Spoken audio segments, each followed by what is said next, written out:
Hello and welcome to SPMIS Academy. Today we will analyze important newspaper articles of 22nd May 2021. Please note you can download the PDF version of today's newspaper analysis by clicking the link given in the comment section. You can also download April 2021 magazine from our website spmisacademy.com. You can also join our WhatsApp group through the link given in the description section for more study materials.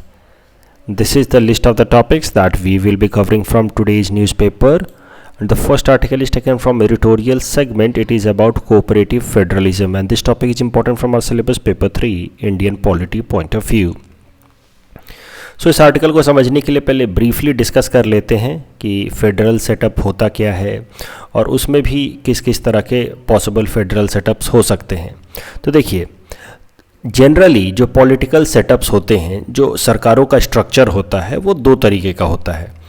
या तो federal type होगा, नहीं तो unitary type होगा. Federal type में कैसा होता है कि जो कॉन्स्टिट्यूशन होता है या लोग होते हैं वो सुप्रीम माने जाते हैं, मतलब सबसे ज़्यादा पावर उनके हाथों में माना जाता है. और जो गवर्नमेंट्स हैं, चाहे सेंट्रल लेवल की हो गवर्नमेंट या स्टेट लेवल की गवर्नमेंट हो, उनको पावर लोगों से या कॉन्स्टिट्यूशन से ही मिलता है. तो इसमें अननेसेसरी कंफ्यूज होने की ज़रूरत नहीं है. दूसरे तरीके से बताऊं, सरल शब्दों में बताऊं तो फेडरल सेटअप वो है जिसमें सेंट्रल गवर्नमेंट के अपने अलग पावर हैं, स्टेट गवर्नमेंट के अपने अलग पावर हैं. फेडरल सेटअप में आप ये नहीं कह सकते कि सेंट्रल गवर्नमेंट ऊपर है, स्टेट गवर्नमेंट्स नीचे हैं. सबके अपने अपने पावर हैं, क्योंकि इन दोनों को पावर देने वाली जो बॉडी है वो लोग हैं टोटल, या फिर constitution itself is the body from where these two entities, national government and the state governments are deriving power. So उस तरह के पॉलिटिकल स्ट्रक्चर को हम लोग कहते हैं फेडरल गवर्नमेंट. एक होता है यूनिटरी गवर्नमेंट. यूनिटरी गवर्नमेंट में सेंट्रल गवर्नमेंट ऊपर होती है और जो स्टेट गवर्नमेंट होती है या प्रोविंशियल गवर्नमेंट होती है उनको पावर फंक्शंस ड्यूटीज उनकी होती तो हैं, but those power functions and duties are derived from the central government, कि जो सेंट्रल गवर्नमेंट कह रहा है उतना वो करते हैं. तो इस तरीके का जो स्ट्रक्चर होता है पॉलिटिकल स्ट्रक्चर, उसको कहते हैं यूनिटरी सिस्टम. फेडरल सिस्टम का एग्जांपल हो सकता है इंडिया या यूएस का पॉलिटिकल सिस्टम, क्योंकि आपको पता है जैसे इंडिया के अंदर आप देखिए तो असम सरकार के अपने पावर हैं, फंक्शन हैं, ड्यूटीज़ हैं, और सेंट्रल गवर्नमेंट के अपने पावर हैं, फंक्शंस हैं, ड्यूटीज़ हैं. आप ये नहीं कह सकते कि असम सरकार नीचे है और सेंट्रल गवर्नमेंट ऊपर है. दोनों ही अपने अपने एरिया में इंडिपेंडेंट ऑटोनोमस हैं, उनके अपने पावर फंक्शंस, और दोनों को ही पावर कहाँ से मिल रहा है? हमारे संविधान से, कॉन्स्टिट्यूशन से. So that is why it will be known as federal system. जबकि यूके की अगर बात की जाए तो UK could be an example of unitary system, क्योंकि यूके के अंदर जो प्रोविंशियल गवर्नमेंट्स होते हैं, जिसको काउंटी गवर्नमेंट्स कहते हैं, उनके पास भी अपने पावर फंक्शंस होते ज़रूर हैं, लेकिन वो ओवरऑल काम करते हैं on the directions given by the central government. So that could be an example of unitary system. अब अगर इंडिया के पॉलिटिकल सिस्टम की बात की जाए तो इसको कहा जाता है फेडरल फीचर्स विथ यूनिटरी बायस. ये इसको एसेंशियली फेडरल इसलिए कहा जाता है क्योंकि एक फेडरल सिस्टम में जो कुछ भी प्रोविजंस होने चाहिए वो सब कुछ है हमारे इंडियन पॉलिटिकल सिस्टम में. फॉर एग्जांपल ड्यूअल गवर्नमेंट, तो अलग अलग लेवल पे सरकारें हैं, सेंट्रल गवर्नमेंट है, स्टेट गवर्नमेंट है. That is the prime condition for having federal political system. और दोनों ही सेंट्रल और स्टेट गवर्नमेंट के जो पावर्स हैं वो क्लियर कट डिवाइडेड हैं कि आप क्या कर सकते हैं और स्टेट गवर्नमेंट्स क्या करेगा. उसके अलावा फेडरल सिस्टम के लिए एक मैंडेटरी रिक्वायरमेंट है कॉन्स्टिट्यूशन होना, रिटन कॉन्स्टिट्यूशन होना. आप यूके का देखिए तो वहाँ पे रिटन कॉन्स्टिट्यूशन नहीं है, उनका जो कन्वेंशन है वही उनका कॉन्स्टिट्यूशन माना जाता है. तो रिटन कॉन्स्टिट्यूशन ना होने से होता क्या है कि जो पावर फंक्शंस हैं वो क्लियरली डिफाइंड नहीं हो पाते, क्योंकि वो रिटन तो है नहीं, कहीं साफ साफ लिखा तो है नहीं, और इस कारण से सेंट्रल गवर्नमेंट किसी न किसी बहाने से स्टेट गवर्नमेंट्स के पावर फंक्शंस और ड्यूटीज़ में इंक्रोच कर सकती है. And that is why written constitution is a pre condition for having a federal setup. जैसे यूएस का देख लीजिए या इंडिया के देख लीजिए. अब देखिए, अगर स्टेट गवर्नमेंट है और सेंट्रल गवर्नमेंट है और दोनों को आप कह रहे हैं कि दोनों के अपने अपने अलग पावर फंक्शंस हैं, तो कहीं लिख के रखेंगे तब तो कि भाई स्टेट के पावर ये, सेंटर के पावर ये. अगर आप कहीं लिखेंगे नहीं तो फिर कैसे पता चलेगा? और फिर नेचुरली सेंट्रल गवर्नमेंट किसी न किसी बहाने स्टेट के पावर्स में इंक्रोच करेगी. So written constitution is a mandatory condition. उसके अलावा supremacy of the constitution, constitution supreme होना चाहिए, संविधान ऊपर होना चाहिए. अगर फेडरल सेटअप में नेशनल गवर्नमेंट ऊपर हो जाए संविधान से, जब चाहे वो तो संविधान बदल दे अगर आसानी से, तब तो फिर स्टेट गवर्नमेंट्स के पावर फंक्शंस को कौन बचाएगा? So supremacy of the constitution होना चाहिए, not the supremacy of the central government, then only federal setup can be implemented. Judiciary independent होनी चाहिए, ये भी एक इंपॉर्टेंट क्राइटेरिया है कि मान लीजिए कि कभी सेंटर में और स्टेट में कुछ डिस्प्यूट हो जाए तो उसको रिजॉल्व करने वाली बॉडी जुडिशियरी होनी चाहिए जो इंडिपेंडेंट हो, ऑटोनोमस हो। अदरवाइज मान लो कि इनके बीच में डिस्प्यूट हो जाए और डिस्प्यूट को रिजॉल्व करने का पावर भी नेशनल गवर्नमेंट के पास हो तो नेचुरली नेशनल गवर्नमेंट के पास सुप्रीमेसी आ जाएगी और उस केस में फेडरल सेटअप प्रैक्टिस नहीं हो सकता। बाईकैमरलिज्म एक क्राइटेरिया है। बाईकैमरलिज्म मतलब टू हाउसेस ऑफ लेजिस्लेचर। जैसे इंडिया की बात करें तो इंडिया के सेंट्रल लेवल पे आपको पता है कि बाईकैमरलिज्म प्रैक्टिस होता है। दो हाउसेज हैं, लोकसभा जिसको लोअर हाउस कहते हैं, राज्यसभा अपर हाउस। राज्यसभा का अगर नाम से ही आप देखिए, राज्यसभा काउंसिल ऑफ स्टेट्स, यानी कि उसका एसेंशियल फंक्शन ही है कि जब भी कोई कानून बने तो वो इस बात पे ध्यान दें कि जो स्टेट्स के पावर फंक्शन संविधान में दिए हैं वो इंक्रोच ना हो by the central law that is being formulated. तो सेंट्रल लेवल पे या यूनियन लेवल पे जो राज्यसभा बनाया गया है उसका मेन काम ही यही है, इसीलिए उसका नाम ही है राज्यसभा काउंसिल ऑफ स्टेट, कि स्टेट्स के पावर फंक्शंस को प्रोटेक्ट करके रखे ताकि फेडरल सेटअप हमारे देश में प्रैक्टिस हो पाए। अब इसके बावजूद भी हम इसको यूनिटरी बायस क्यों कहते हैं हमारे पॉलिटिकल सिस्टम को? क्योंकि कई सारे ऐसे प्रोविजंस हैं जहां पे कहीं ना कहीं सेंट्रल गवर्नमेंट को अपर हैंड मिल जाता है, एडवांटेजियस पोजीशन मिल जाता है, ज़्यादा पावर मिल जाता है। फॉर एग्जांपल, हमारे स्टेट्स के कोई टेरिटोरियल राइट्स या इंटीग्रिटी नहीं है। टेरिटोरियल इंटीग्रिटी या राइट से मेरा मतलब है कि स्टेट्स के बाउंड्री कभी भी चेंज किए जा सकते हैं, स्टेट को दो पार्ट में डिवाइड किया जा सकता है, कोई भी नया स्टेट बनाया जा सकता है। तो इस कारण से स्टेट्स अपने आप में समझो तो एक एंटिटी की तरह नहीं है, दे आर डिस्ट्रक्टिबल स्टेट्स, मतलब, और इस कारण से उनके पावर फंक्शंस कहीं ना कहीं तो चैलेंज होते हैं। आप देखिए कि बिहार को सेपरेट करके झारखंड बना दिया गया, तो एक ट्रूली फेडरल सेटअप में ऐसा नहीं होना चाहिए। बिहार सरकार और बिहार के अपने टेरिटोरियल इंटीग्रिटी भी होनी चाहिए अगर एक ट्रूली फेडरल सेटअप की बात की जाए तो। ऐसे ही आंध्र प्रदेश से तेलंगाना बना दिया गया, उत्तराखंड बना दिया गया उत्तर प्रदेश से। तो यहाँ पे कहीं ना कहीं स्टेट्स के पास वो टेरिटोरियल इंटीग्रिटी नहीं है और यहाँ पे ये स्टेट्स को अलग करने का, नया स्टेट बनाने का, एक स्टेट के टेरिटरी को डिवाइड करने का, या पावर सेंट्रल गवर्नमेंट के पास है। मतलब सेंट्रल गवर्नमेंट और the union government has some advantageous और powerful positions with respect to state governments, and that is why it is an feature of unitary biasness. उसके अलावा जब इमरजेंसी कंडीशंस लगा दी जाती है तो इमरजेंसी में फिर जो सेंट्रल गवर्नमेंट होते हैं उसके पास सारे के सारे स्टेट गवर्नमेंट्स के पावर आ जाते हैं, they have almost all overriding powers. तो emergency condition is itself an example of unitary biasness. उसके अलावा जो गवर्नर का पोजीशन होता है स्टेट में, उस गवर्नर को अपॉइंट कौन करता है? प्रेसिडेंट, और president acts on aid and advice of central level पे काउंसिल ऑफ मिनिस्टर्स। मतलब गवर्नर को अपॉइंटमेंट कौन कराता है? Central government. और गवर्नर तमाम तरह के पावर एक्सरसाइज करते हैं because he is head of the state of a particular provincial government. तो गवर्नर तमाम तरह के पावर्स एंजॉय करते हैं। जैसे हमारे यहाँ पे जगदीश मुखी साहब हैं, जगदीश मुखी साहब को अपॉइंट किसने किया है? सेंट्रल गवर्नमेंट ने। और जगदीश मुखी साहब अल्टीमेटली जब तक वो साइन नहीं करेंगे किसी भी कानून को, तब तक स्टेट लेवल पे वो कानून नहीं बन सकता। तो इनडायरेक्टली समझिए कि स्टेट लेवल पे भी जो कानून बनना है उस पर भी पावर कौन प्रैक्टिस कर रहा है? Indirectly through the governor, the central government. So that is why it is a kind of unitary biasness. कोई भी कानून को, मतलब एक पर्टिकुलर तरह के बिल को गवर्नर रिजर्व कर सकते हैं कि भाई मैं इस पर साइन नहीं करूंगा, I will reserve it for the ascent of the president, कि मैं इसको प्रेसिडेंट के पास भेज रहा हूं। और प्रेसिडेंट किसी भी स्टेट लेजिस्लेचर के कानून को रिजेक्ट कर सकते हैं, उस पर वीटो लगा सकते हैं। और आपको पता है कि president acts on aid and advice of council of ministers. तो इसी कारण से टेक्निकली काउंसिल ऑफ मिनिस्टर जो सेंट्रल लेवल पे हो, चाहे तो किसी भी कानून को रुकवा सकती है स्टेट लेवल पे पास होने में। अब इसमें दिक्कत नॉर्मली नहीं होती है। दिक्कत कब आती है? जब सेंट्रल लेवल पे किसी दूसरी पार्टी की सरकार है और स्टेट लेवल पे दूसरी पार्टी की सरकार है, और सेंट्रल गवर्नमेंट कहीं ना कहीं अगर स्टेट लेवल की उस सरकार को काम करने ना देना चाहे। आप इस सिचुएशन को इमेजिन कीजिए।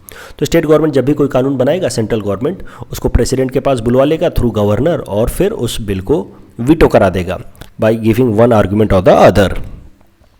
अब आ जाते हैं करंट मुद्दे पर। अभी तक जो कुछ भी मैंने बताया, आई नो वेरी वेल कि ये सब आपको पहले से पता है, बट ब्रीफली मैंने बता दिया ताकि रिवीजन हो जाए।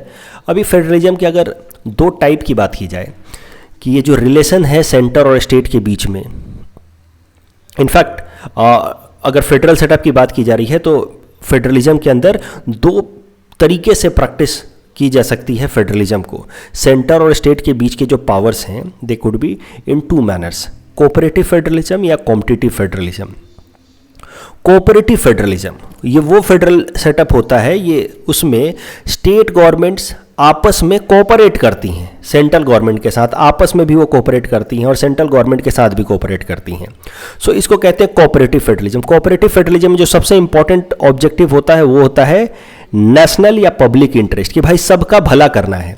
That is the main objective of cooperative federalism, where the state cooperates with the national government and the state governments cooperates amongst themselves। Example कुछ कोऑपरेटिव फेडरलिज्म के देखे जा सकते हैं, जैसे कि जीएसटी रिफॉर्म्स लाया गया। अब जीएसटी रिफॉर्म लाने के बाद कुछ स्टेट्स को नुकसान हो सकता है, कुछ स्टेट्स को फ़ायदा हो सकता है। वो बात अलग है कि 5 साल तक इस तरह के किसी भी लॉस को ऑफसेट करने का कमिटमेंट दिया है भारत सरकार ने, लेकिन 5 साल बाद की क्या गारंटी। तो इसी कारण से जीएसटी रिफॉर्म्स को जब लाया जा रहा था तो कई सारे स्टेट्स ने इस पर क्वेश्चन रेज किया था, लेकिन फिर भी जीएसटी चूंकि पूरे देश के लिए इन जनरल बेनिफिशियल है, इस कारण से स्टेट्स ने आपस में मिलजुल करके इसको पास करा दिया। तो मतलब GST could be seen as an example of cooperative federalism because it was passed keeping the public interest और नेशनल इंटरेस्ट इन माइंड।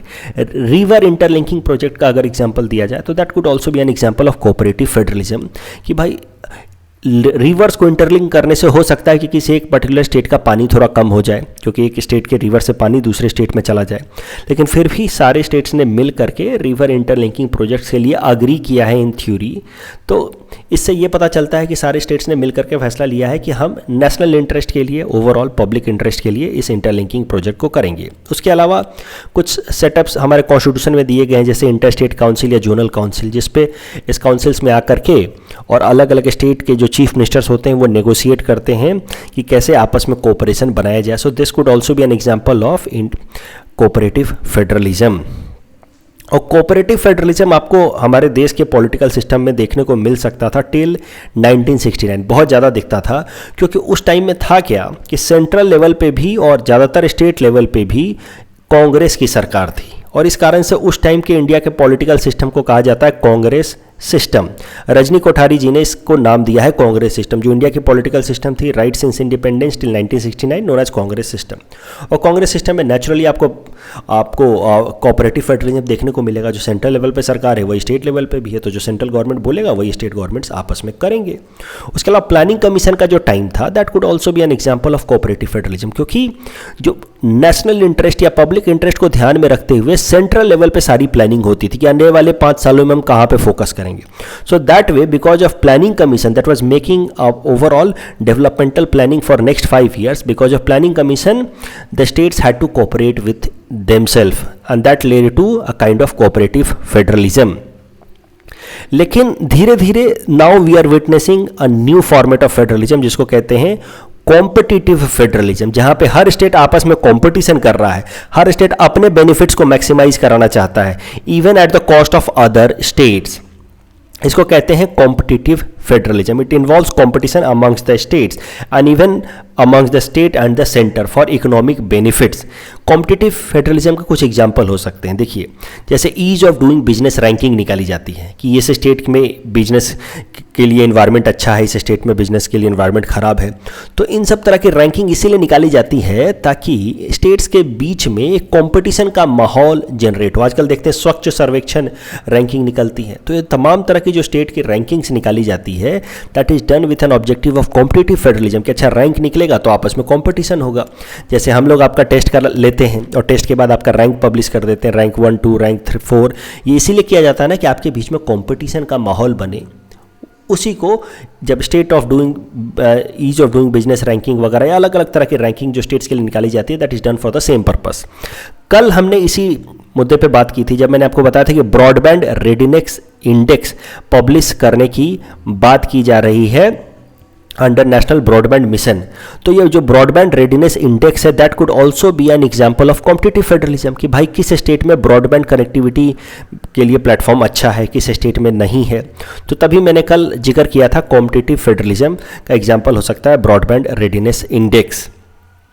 उसके अलावा 15th फाइनेंस कमीशन का जो हॉरिजॉन्टल डिस्ट्रीब्यूशन का फॉर्मूला है that could also be an example of competitive federalism. Finance commission का तो आपको मेन रोल पता ही है। ये जो भी सेंट्रल गवर्नमेंट के डिविजिबल टैक्स पूल होते हैं, मतलब जो भी टैक्स कलेक्शन होता है सेंट्रल गवर्नमेंट का, except for the cess and surcharge, जो भी टैक्स कलेक्ट होता है सेंट्रल गवर्नमेंट का, उसका एक सर्टेन परसेंट उनको स्टेट्स को देना होता है on recommendation of finance commission. इसको हम लोग कहते हैं वर्टिकल डिस्ट्रीब्यूशन फॉर्मूला। और फिर स्टेट्स के बीच में भी वो पैसा आपस में उनके बांटा जाता है on the basis of certain formula given by finance commission. और इस फार्मूले को, जिसके बेसिस पे स्टेट्स के बीच में आपस में पैसा बांटा जाए, उसको कहा जाता है हॉरिजॉन्टल फार्मूला। अब आप देखें अगर, तो हर फाइनेंस कमीशन यही रिकमेंड करती है कि कितना पैसा सेंटर से स्टेट को जाना चाहिए। तो अगर 15th फाइनेंस कमीशन की बात की जाए तो उसने कहा है कि 41% पैसा सेंटर से स्टेट को जाना चाहिए। तो ये हो गया वर्टिकल डिस्ट्रीब्यूशन। अब हॉरिजॉन्टल डिस्ट्रीब्यूशन कि स्टेट्स के बीच में आपस में पैसा कैसे बंटना चाहिए। वो देखिए 15th फाइनेंस कमीशन कहता है कि पॉपुलेशन को वेटेज देना चाहिए 15%, एरिया को, एक स्टेट का एरिया कितना उसको वेटेज देना चाहिए 15%, फॉरेस्ट एंड इकोलॉजी को वेटेज देना चाहिए 10%। तो नेचुरली ये फॉरेस्ट एंड इकोलॉजी वाला जो एस्पेक्ट है, आपको नहीं लगता कि ये कॉम्पिटिटिव फेडरलिज्म को प्रमोट कर रहा है? इससे क्या होगा कि जो स्टेट जितना ज़्यादा फॉरेस्ट बनाएगा उतना ज़्यादा उसको फाइनेंस कमीशन से के रिकमेंडेशन के हिसाब से सेंट्रल गवर्नमेंट से पैसा मिलेगा। So this is a factor, forest and ecology is a factor that is promoting competitive federalism. उसके अलावा इनकम डिस्टेंस, जो स्टेट जितना ज़्यादा रिच होगा, यानी कि पर कैपिटल जीडीपी जिसका जितना ज़्यादा होगा उसको उतना पैसा मिलेगा, तो that is also promoting a kind of competitive federalism कि भाई जितना ज़्यादा कमाओगे हम उतना ज़्यादा और मिलेगा। डेमोग्राफिक परफॉर्मेंस, जो स्टेट डेमोग्राफिक परफॉर्मेंस के लिए, एक बार ये देखिए कि इनकम डिस्टेंस का वेटेज सबसे ज़्यादा है 45%, इस बात का ध्यान रखना। फिर डेमोग्राफिक परफॉर्मेंस, इसका वेटेज दिया है 12.5%। डेमोग्राफिक परफॉर्मेंस का मतलब ही है कि कौन स्टेट पॉपुलेशन कंट्रोल करने के डायरेक्शन में सबसे अच्छा काम कर रहा है। तो ये भी अपने आप में कॉम्पिटिटिव फेडरलिज्म के लिए एक फैक्टर है कि जो बढ़िया पॉपुलेशन को कंट्रोल करेगा उसको ज़्यादा पैसा मिलेगा। तो एक तरह से कंपटीशन प्रमोट कराने की बात की जा रही है। उसके अलावा टैक्स एफर्ट्स, कौन से स्टेट में टैक्स कलेक्शन के लिए बेहतर सिस्टम लाए गए हैं, उसका वेटेज है 2.5%। So these are also examples that promotes competitive federalism like forest area, demographic performance, income distance और tax efforts. So overall finance commission के जो रिकमेंडेशंस होते हैं, they are a basis or they promote a kind of competitive federalism amongst the state। अगर हाल फिलहाल में बात की जाए, जैसा कि मैंने आपको बताया कि स्टार्टिंग में जो फेज था इंडियन पॉलिटी का, that was the phase of cooperative federalism. लेकिन आज का जो टाइम है that is the age of competitive federalism. Competitive federalism के पीछे कौन कौन से फैक्टर्स हैं वो भी जरा देखते हैं। राइज ऑफ रीजनल पार्टीज, तो अलग अलग जगहों पे अलग अलग पार्टियां आ गई हैं रीजनल लेवल पे। जैसे एग्जांपल के लिए देखिए बंगाल में अब आ गए हैं, वेस्ट बंगाल में टीएमसी, तृणमूल कांग्रेस। अब वहाँ पे ममता बनर्जी जी, सेंट्रल गवर्नमेंट में अलग सरकार है, बीजेपी और एनडीए की सरकार है। तो नेचुरली कंपटीशन का माहौल आप देख रहे हैं कि नहीं देख रहे हैं आज हाल फिलहाल में देश की पॉलिटिक्स में। सो रीजनल पार्टीज और रीजनल लीडर्स के राइज के कारण कॉम्पिटिटिव फेडरलिज्म बढ़ गया है। एलपीजी रिफॉर्म्स, 1991 में जो एलपीजी रिफॉर्म्स लाए गए हैं उसके बाद से सेंट्रलाइज्ड प्लानिंग बहुत हद तक कम हो गई है। स्टेट्स को ओपन कर दिया गया है कि भाई अब आप भी फॉरेन इन्वेस्टमेंट को आप अट्रैक्ट करें, आपस में अपनी अपनी इंडस्ट्री को बूस्ट करें। तो फॉरेन इन्वेस्टमेंट को अट्रैक्ट करने के लिए भी स्टेट्स के बीच में कंपटीशन का माहौल आ गया है, leading to rise of competitive federalism. उसके बाद नीति आयोग, जब से प्लानिंग कमीशन को हटाया गया और नीति आयोग को लाया गया, दोनों में यही तो मेन अंतर है। I hope you must be understanding. Planning commission centralised planning करके बताता था कि भाई आने वाले 5 सालों में ये काम आपको करना है, और वो जो प्लानिंग होती थी that was used to be common for all, कि आप सारे स्टेट्स को अब इसी डायरेक्शन में काम करना है 5 सालों में। तो दैट वाज द सेंट्रलाइज्ड और टॉप डाउन अप्रोच। लेकिन नीति आयोग का ऐसा कुछ अप्रोच ही नहीं है। नीति आयोग तो बस बॉटम अप अप्रोच लेता है, सारे स्टेट्स को थोड़ा बहुत हेल्प करता है जिस भी मैटर में उनको जरूरत होती है। उसके अलावा अलग अलग तरह के रैंकिंग पब्लिश करता है, जैसे ease of doing business ranking वगैरह, ताकि स्टेट्स के बीच में रैंकिंग बढ़े, कंपटीशन बढ़े और आपस में कॉम्पीट करके वो डेवलप करें। तो नीति आयोग और प्लानिंग कमीशन में अगर एक लाइन में अंतर आपको बताने, तो planning commission had a top down approach while NITI Aayog has bottom up approach. It helps respective states, but respective states are allowed to compete amongst themself. जैसे एक अप्रोच हो सकता है, मैं आपको सबको एक तरीके से पढ़ाऊं, वो हो जाएगा टॉप डाउन अप्रोच। एक बार आकर के क्लास में पढ़ा दूं सबके लिए यूनिफॉर्म तरीके से, हो गया टॉप डाउन अप्रोच। और एक हो गया कि एक एक स्टूडेंट को जाकर के थोड़ा बहुत मदद कर दूं और फिर बोलूं कि भाई आपस में कंपटीशन करके आप डेवलप करो, होगा बॉटम अप अप्रोच। ये जो दूसरा वाला अप्रोच है यही लेता है NITI Aayog. So that is of course a competitive federalism. लेकिन नीति आयोग खुद फॉर्मली क्या कहता है कि हमें एक नया तरह का फेडरलिज्म प्रमोट करना चाहिए, उसको नाम देता है वो कॉम्पिटिटिव कोऑपरेटिव फेडरलिज्म, कि थोड़ा कंपटीशन भी हो, थोड़ा कोऑपरेशन भी हो, इस तरह का फेडरलिज्म हमें लाने की जरूरत है। This is what NITI Aayog से, तो इसका इस्तेमाल आप करेंगे आंसर राइटिंग में, कॉम्पिटिटिव कोऑपरेटिव फेडरलिज्म। अब इस करंट आर्टिकल पे आते हैं, इस आर्टिकल में क्या कहा गया है। तो ये आर्टिकल कहता है कि देखिए, कोविड-19 पैंडेमिक के बाद से हमारे देश में कॉम्पिटिटिव फेडरलिज्म और भी ज़्यादा इंटेंस हो गया है, क्योंकि स्टेट्स जो हैं, अलग अलग स्टेट्स, वो सब इसी चक्कर में लगे हैं कि अपने यहाँ पे किसी भी तरह के कोविड बढ़ने ना दिया जाए, और इसके लिए वो लगातार प्रेशराइज कर रहे हैं सेंट्रल गवर्नमेंट को कि हमें ऑक्सीजन दो, हमें वैक्सीन चाहिए, हमें इंपॉर्टेंट मेडिसिन चाहिए जैसे रेमडेसिविर। अब सब इसी चक्कर में लगे हैं, कोई ये नहीं देख रहा है कि भाई हमारे स्टेट में तो कम करना जरूरी है ही, लेकिन पूरे देश में भी ओवरऑल कोविड के नंबर्स कम होने चाहिए। So this is what this article says कि COVID-19 has led to rise of intense competitive federalism and the state should not go for this intense competitive federalism. We need to promote competitive cooperative federalism कि भाई अपना तो कम करना है, लेकिन बाकी वाले स्टेट्स में बढ़ा करके, उनकी दवाइयाँ छीन करके, उनके वैक्सीन छीन करके जैसे तैसे अपना कम करने का फायदा नहीं है। हमें ऐसे कोशिश करनी है कि हर जगह पूरे देश में ओवरऑल कोरोना कम हो, अपने स्टेट में भी कम हो। So that approach has to be taken, competitive cooperative federalism. अब जब फेडरलिज्म की बात चली तो जल्दी से एक और तरह का फेडरलिज्म है असिमेट्रिक फेडरलिज्म, उसको भी देख लेते हैं। देखिए, असिमेट्रिक फेडरलिज्म सिंपल से इसका मतलब ये है कि सेंट्रल गवर्नमेंट जब कुछ कुछ स्टेट्स को थोड़ा प्रेफरेंशियल ट्रीटमेंट दे तो उसको हम लोग कहते हैं असिमेट्रिक फेडरलिज्म। जैसे मैं क्लास में पढ़ाने आऊँ, मान लीजिए मैं सेंट्रल गवर्नमेंट हूँ क्लास के अंदर, और कुछ कुछ बच्चों को मैं ज़्यादा ध्यान दूँ, उनको अच्छे से पढ़ाऊँ, अगर मान लो वो वीक बच्चे हैं तो, और कुछ बच्चे जो अपने आप से कर पा रहे हैं उन पे कम ध्यान दूँ, तो इसको कहा जाएगा असिमेट्रिक, किसी पे ज़्यादा किसी पे कम। और सेंट्रल गवर्नमेंट भी असिमेट्रिक फेडरलिज्म अपनाती है कुछ कुछ केसेस में। इसका एग्जांपल हो सकता है असिमेट्रिक फेडरलिज्म का स्पेशल कैटेगरी स्टेट्स। तो स्पेशल कैटेगरी स्टेट्स को पहली बार इंट्रोड्यूस किया गया था 1969 में on recommendation of 5th finance commission. तो स्पेशल कैटेगरी स्टेट्स में कुछ ऐसे वीक स्टेट्स को आइडेंटिफाई किया जाता है और उनको थोड़ा अलग से ट्रीटमेंट दिया जाता है, प्रेफरेंशियल ट्रीटमेंट दिया जाता है। आज के टाइम में 10 स्पेशल कैटेगरी स्टेट्स हैं, पहले 11 हुआ करते थे, लेकिन अब जम्मू कश्मीर तो स्टेट ही नहीं रहा, अब तो यूनियन टेरिटरी है, इसलिए 10 स्पेशल कैटेगरी स्टेट्स हैं, 8 नॉर्थ ईस्टर्न वाले states plus Uttarakhand and Himachal Pradesh.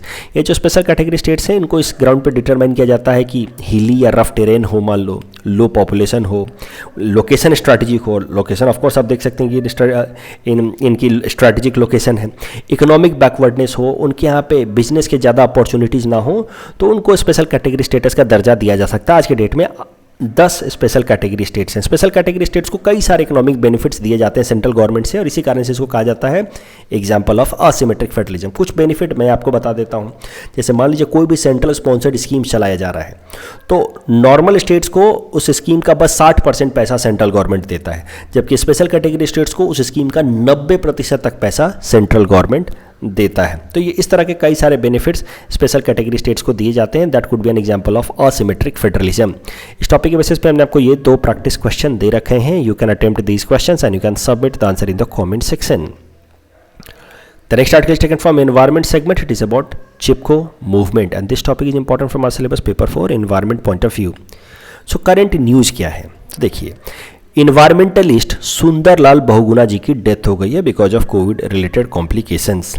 He followed Gandhian ideology as well, so इसलिए इनको इन्वायरमेंटलिस्ट या गांधीयन प्रिंसिपल वाले थिंकर के नाम से भी जाना जाता है।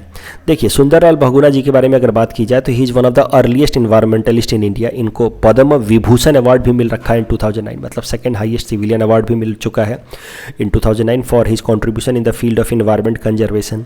सुंदरलाल बहुगुणा जी का नाम 2 इन्वायरमेंट मूवमेंट से जुड़ा हुआ है, 2 इंपॉर्टेंट इन्वायरमेंट मूवमेंट से जुड़ा हुआ है। एक है चिपको मूवमेंट और दूसरा है एंटी तेहरी डैम मूवमेंट। दोनों को एक एक करके देखते हैं। चिपको मूवमेंट ये 1973 में स्टार्ट हुआ चमोली डिस्ट्रिक्ट में, जो उस टाइम में उत्तर प्रदेश में था, अब आज के टाइम में उत्तराखंड में। हुआ क्या कि यहाँ पेड़ों को काटा जा रहा था रोड्स बनाने के लिए, और फिर विलेजर्स ने, वहाँ के गांव के लोगों ने आकर के पेड़ को इस तरह से, वहाँ के गांव के पेड़ों को इस तरह से चिपक करके खड़े हो गए। By hugging the trees they stood there and for many days they did it with the purpose of preventing the trees from being axed। तो इसके बाद, और ये चिपको मूवमेंट को लीड किया था सुंदरलाल बहुगुणा जी ने, उसके बाद से ये कई सारे पेड़ कटने से बच गए और उसके बाद से चिपको मूवमेंट इन्वायरमेंट मूवमेंट के फील्ड में काफ़ी ज़्यादा पॉपुलर हो गया। इसी लाइन में अपीको मूवमेंट वगैरह भी, साइलेंट वैली मूवमेंट भी लाए गए बाद में। अब ये जब चिपको मूवमेंट लाया गया था उस टाइम में सुंदरलाल बहुगुणा जी ने एक स्लोगन दिया था, इकोलॉजी इज़ परमानेंट इकोनॉमी। ये बहुत इंपॉर्टेंट है, एस्से में भी इसका इस्तेमाल कर सकते हो, इस पर पूरा एस्से आ सकता है। तो इस स्लोगन का मतलब समझो। देखिए, जब भी पेड़ वगैरह काटे जाते हैं तो यही कह के तो काटे जाते हैं कि जब तक पेड़ नहीं काटा जाएगा इकोनॉमी कैसे डेवलप होगा, नौकरी कैसे मिलेगी, ग्रोथ कैसे होगा। तो इस पे सुंदरलाल बहुगुणा जी ने ये स्लोगन दिया था, इकोलॉजी इज़ परमानेंट इकोनॉमी। अगर हम इकोलॉजी को, इन्वायरमेंट को फ्रीली छोड़ देते हैं तो हमें परमानेंट बेनिफिट देता है। हम फल देगा और भी सारे टिम्बर देगा, नेचुरल फॉरेस्ट प्रोड्यूस देगा और भी तरह के, और हमेशा लोगों को उनके लिए बेसिक इकोनॉमी प्रोवाइड करेगा। जब हम इकोलॉजी को डिस्ट्रॉय कर देते हैं धीरे धीरे in the name of economy, तो फिर उसकी पोटेंशियल जो हमें जीवन भर मिलने वाली थी वो पोटेंशियल ख़त्म हो जाती है। एक बार आपने रोड बना दिया तो वो रोड तो आपको फल देगा नहीं, वो रोड तो आपको टिम्बर देगा नहीं, लेकिन ये इकोलॉजी आपको हर कुछ दिनों पे नए टिम्बर, नए फल, नए फ्रूट्स दे सकता था।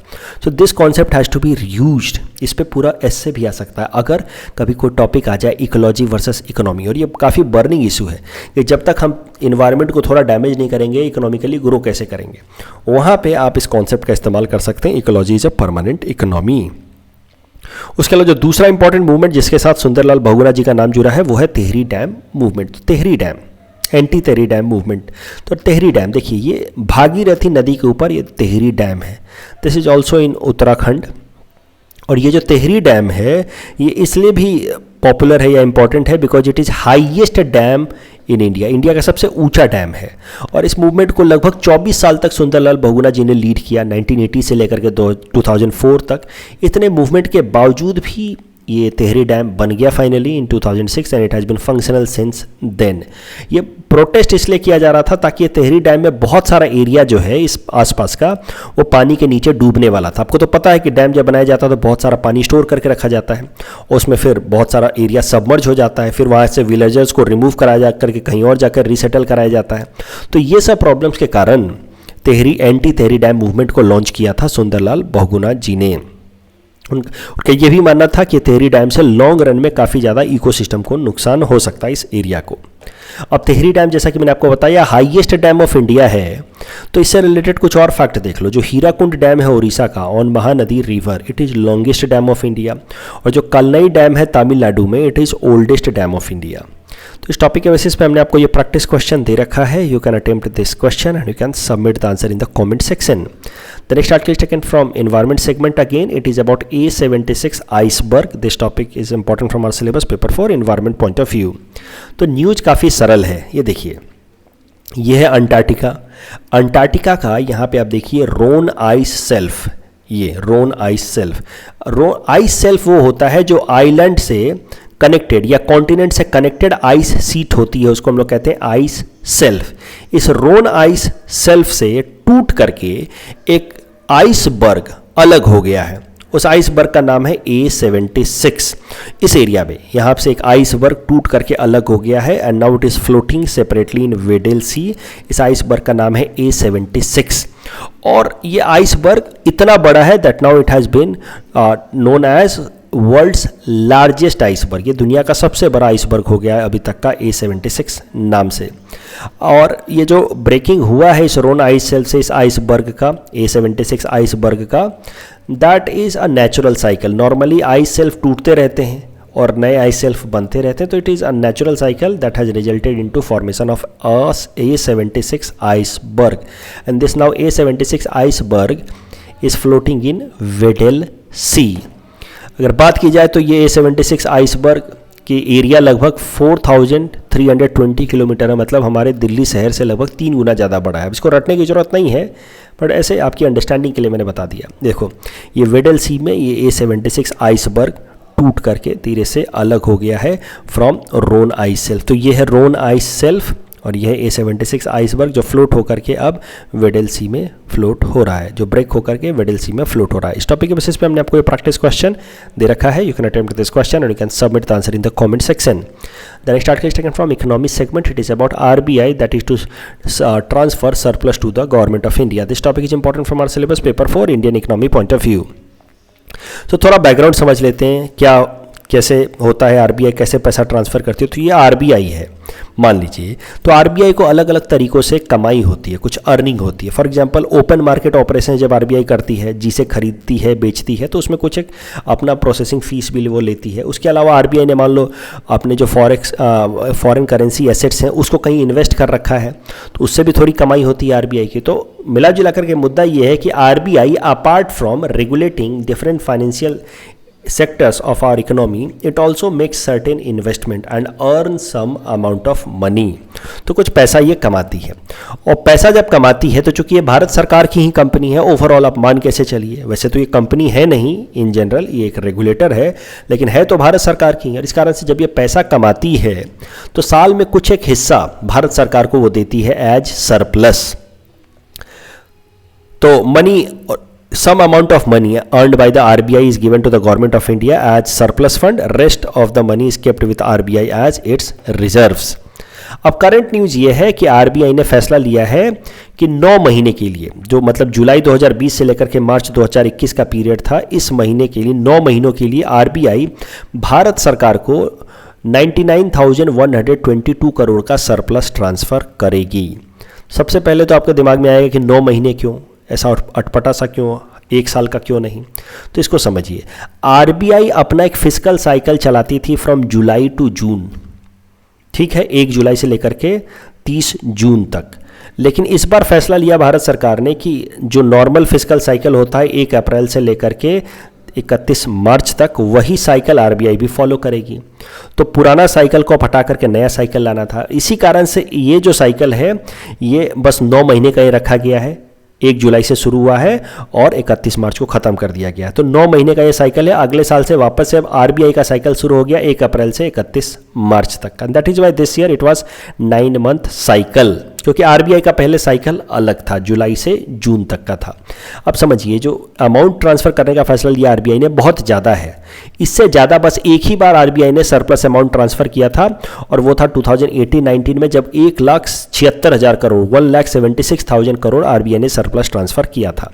अगर इस साल की भी बात की जाए तो आपको पता चलेगा कि भारत सरकार ने अपने एस्टीमेट बजट में कहा था that they will get about ₹50,000 crore from RBI as surplus, but actually what RBI has transferred 99,122 crore, मतलब जितना एस्टिमेटेड था उससे लगभग डबल ट्रांसफर कर दिया एक्चुअल में।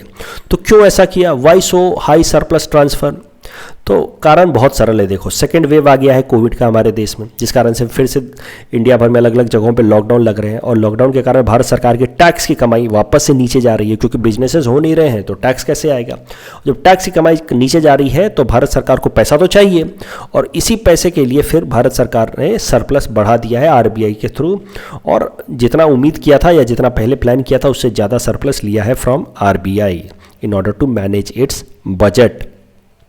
The next article is taken from Assam segment. It is about first session of 15th Legislative Assembly of Assam. This topic is important from our syllabus paper 6 Assam polity point of view. तो current news क्या है, काफ़ी सरल सा news है। ये जो हमारी नई लेजिस्लेटिव असेंबली अभी इलेक्ट होकर के आई है असम के अंदर, ये 15th लेजिस्लेटिव असेंबली है असम की, और इसका 3 दिन का एक सेशन बुलाया गया है। ये सेशन 24 मई को ख़त्म हो जाएगा। तो 3 दिन का सेशन बुलाया गया। तो आप समझते हैं कि आखिर ये कोविड के टाइम में ये सेशन बुलाने की ज़रूरत क्या थी, why this session was called. तो देखो, जब भी कोई नई लेजिस्लेटिव असेंबली इलेक्ट होती है या लोकसभा पहली बार इलेक्ट होता है तो कुछ बेसिक काम करना बहुत ज़रूरी होता है। जैसे कि जो नई इलेक्टेड लेजिस्लेचर हैं, जैसे लोकसभा के अंदर एमपी या किसी लेजिस्लेटिव असेंबली के अंदर एमएलएज, उनको ओथ दिलाना ज़रूरी होता है। उसके अलावा लोकसभा के अंदर स्पीकर या लेजिस्लेटिव असेंबली के अंदर स्पीकर का इलेक्शन करना, चुनाव करना, वो ज़रूरी होता है। तीसरा, अगर लोकसभा है, नया इलेक्टेड लोकसभा है, तो वहाँ पे एक बार प्रेसिडेंट आ करके एड्रेस करते हैं पार्लियामेंट को, कि बेसिक बातें बताते हैं कि हमारी सरकार आने वाले 5 सालों में किन किन एरियाज़ में काम करेगी। वैसे ही अगर कोई नई लेजिस्लेटिव असेंबली है तो गवर्नर आकर के एड्रेस करते हैं लेजिस्लेटिव असेंबली को कि आने वाली सरकार क्या क्या काम करने वाली है, और ये कस्टमरी प्रैक्टिस है, ये इन जनरल हर बार होता ही है। तो इस कारण से ये तीनों बेसिक काम जो है इनको निपटाने के लिए कोविड के टाइम में भी 3 दिन का लेजिस्लेटिव असेंबली का सेशन बुलाया गया। आप देख सकते हैं कि कैसे हमारे सीएम साहब या फॉर्मर सीएम साहब यहाँ पे ओथ ले रहे हैं, या अखिल गोगोई को आप देख सकते हैं। ये अपने आप में एक मज़ेदार बात है, ये जेल से आकर के, और वैसे तो अब ये हॉस्पिटल में थे, लेकिन ओवरऑल ये जेल से ही इन्होंने इलेक्शन लड़ा और अब आकर के यहाँ पे ओथ ले रहे हैं। 3 दिन की छुट्टी मिली है इनको। अभी देखिए, अभी ओथ कैसे दिलाया जाता है, कौन दिलाता है ओथ, उसके बारे में ही समझ लेते हैं। जो न्यूली इलेक्टेड एमएलएज होते हैं उनको ओथ दिलाता है प्रोटेम स्पीकर, और इस केस में फनी भूषण चौधरी साहब ने प्रोटेम स्पीकर का रोल प्ले किया। तो कौन होते हैं प्रोटेम स्पीकर, उसको भी देखते हैं। देखिए, प्रोटेम मतलब होता है फॉर द टाइम बिंग, मतलब temporary, it is a Latin word. Temporary मतलब टेम्पोररी स्पीकर। तो एग्जाम में टेम्पोररी स्पीकर मत लिख देना, बोलना एक ही बात है, ऐसा मत करना। प्रोटेम स्पीकर इसका मतलब होता है टेम्पोररी स्पीकर, मतलब जब नई लेजिस्लेटिव असेंबली चुन के आई है या नई लोकसभा चुन के आई है तब तो कोई स्पीकर तो है नहीं, क्योंकि फर्स्ट सेशन से पहले पुराना स्पीकर रिजाइन कर देता है। तो फिर इस प्रोटेम स्पीकर का काम क्या होता है कि जो नए मेंबर्स हैं उनको ओथ दिलाए। तो प्रोटेम स्पीकर पहले चुना कैसे जाता है वो भी जरा समझते हैं। नॉर्मली क्या करते हैं सारे लोग मिल करके, जो सीनियर मोस्ट मेंबर होता है उस हाउस का, उसको प्रोटेम स्पीकर चुन दिया जाता है, और फिर प्रोटेम स्पीकर का काम होता है कि बाकी जो नए मेंबर्स इलेक्ट होकर के आए हैं उनको ओथ दिलाए, पहले शपथ ग्रहण कराए उनकी, और फिर स्पीकर का, डेप्यूटी स्पीकर का इलेक्शन करवाए। एक बार जब स्पीकर का नया स्पीकर चुन दिया गया तो उसके बाद प्रोटेम स्पीकर का पोस्ट अपने आप खत्म हो जाता है। इस केस में भी देखिए, प्रोटेम स्पीकर थे फनी भूषण चौधरी साहब। अब एक बार जब नए स्पीकर चुन दिए गए, विश्वजीत दाइमरी साहब of legislative assembly of Assam, जब इनको चुन दिया गया तो प्रोटेम स्पीकर का पोस्ट अपने आप खत्म हो गया। In our segment, most probable prelims topics for upcoming UPSC, today we will cover topic number 206 to 210. Topic number 206 is about Cabinet Secretariat. It is a staff agency to the Union Cabinet. तो भारत सरकार की आप समझिए कि secretariat staff agency है। It operates under direction of leadership of Prime Minister of India. The administrative head of the secretariat is Cabinet Secretary, who is also ex officio chairman of Civil Services Board. The function of Cabinet Secretary: he is head of the Civil Services Board. He is chairman of Senior Selection Board. He presides over Conference of Chief Secretaries, which is held annually. Chief secretaries कौन होते हैं तो वो भी समझ लेते हैं। जैसे सेंट्रल लेवल पे होता है कैबिनेट सेक्रेटरी, स्टेट लेवल पे होता है chief secretary. He is highest bureaucrat in the state. The chief secretary is chosen by the chief minister from the senior IAS officers of the state cadre. There is no fix tenure of the post. कभी भी CM बना सकते हैं chief secretary, कभी भी चाहे तो हटा भी सकते हैं। इस टॉपिक के बेसिस पे हमने आपको प्रैक्टिस क्वेश्चन दे रखा है। You can attempt this question and you can submit the answer in the comment section. Topic number 207 is about Indus Water Treaty.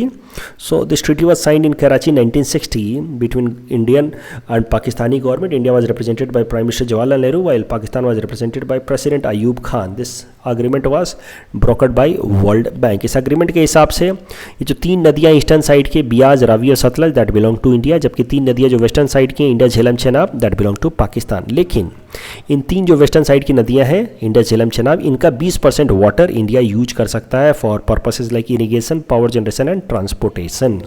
और इसके अलावा ओवरऑल 3.6 मिलियन एकड़ फीट एरिया जो है वो इंडिया इस पर डैम वगैरह बना करके परमिसेबल स्टोरेज कैपेसिटी इंजॉय कर सकता है ऑन द वेस्टर्न रिवर्स, मतलब इस पर डैम वगैरह बना सकता है इतना एरिया का। Please attempt this question based on topic number 207. Topic number 208 is about DRDA, District Rural Development Authority. It is principal organ at the district level to manage and oversee implementation of different anti-poverty programs run by Ministry of Rural Development. Each district will have its own DRDA. DRDA is headed by project director who should be rank of an additional district magistrate. Please attempt this question based on topic number 208. Topic number 209 is about solar cycle.